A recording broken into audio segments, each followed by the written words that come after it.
Hi everyone, Daphne here with my Inktober Drawlloween 2016 overview. So this year for Inktober, I decided to go with a more structured challenge than what I did last year. If you want to check out last year's Inktober challenge, I'll leave a link to the playlist below. For this year, I decided to go with the Halloween version of the challenge called Drawlloween, 31 days of Halloween-inspired inked artwork. I thought it would be fun to do, and the prompts would be things that I don't usually draw, if at all. I also had a small sketchbook that was just lying around, and figured this would be the best way to finally start filling it up. I kept my goals simple, use the sketchbook, and follow the prompts for 31 days. So, how did it go?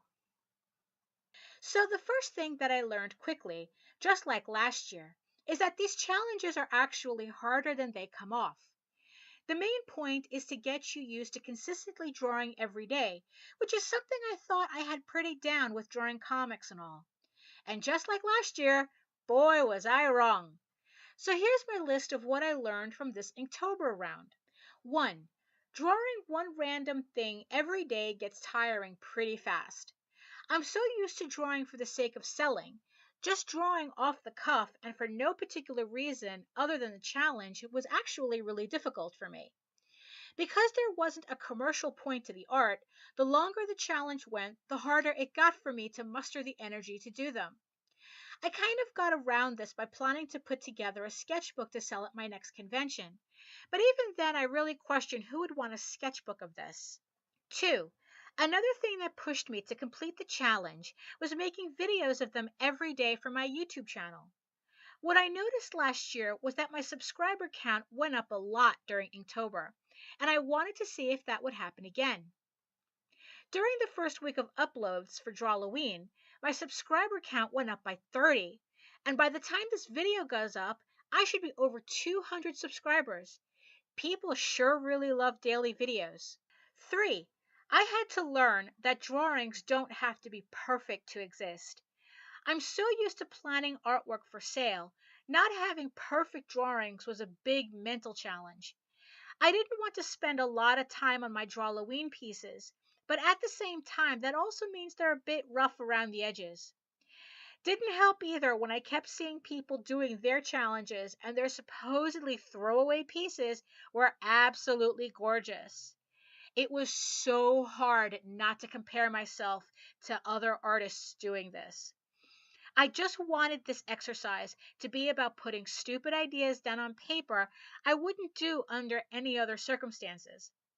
I guess if any of the sketches really stand out, I could always redo them properly. 4. There's no accounting for what people will like and won't like. I was shocked to see people completely love the sketches I thought were hideous and ignore the ones I thought everyone would love. This one was pretty interesting because I did not make any of the pieces specifically for any audience, so this is really raw information. Sometimes you really can't predict what images will resonate. 5. I realized how wonderful it is not to have to erase anything. I first experimented with using color pencils for sketching on the last issue of Tall Tales. I decided to use the technique again for Drawlloween and loved not getting my hands dirty from graphite smearing on sketch paper and then having to erase all that mess. I penciled in red, inked the pieces, then cleaned it all up on the computer. I don't think I'll ever use a regular pencil again if I can help it. 6. These art challenges are mentally exhausting. My comic pages are scheduled so that I have time to breathe on them.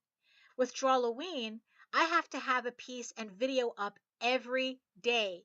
It got very easy to fall behind, and then I had to scramble with multiple pieces in one day just to catch up. But in spite of everything, I like these challenges because that's exactly what they are, challenges. It helps with ruts and art blocks and forces you to do things you wouldn't normally do, either content-wise or just with how the challenge is set up. I found it especially helpful at forcing me to keep a to-do list so that I'm not meandering with all the art I have to do. Scheduling is still a big sore point with me, and doing Drawlloween showed me just where I have to tighten up my ship. So if you ever feel like you need to mix things up a bit, I highly recommend one of the many art challenges that are available throughout the year. or just make up an art challenge for yourself. The other challenges I have my eye on is the 100 Days of Comics, Mermay, and Junicorn. There are so many challenges out there, you'll definitely find something that will interest you. So tell me in the comments which was your favorite piece from this month's Drawlloween, and even tell me which one was your least favorite. I think how people reacted to the pieces was the most surprising thing for me to learn this time around, and I want to see what your take is down below. So I hope you found this video interesting and informative. If you want to see more art demo videos like this, don't forget to click the like button and subscribe.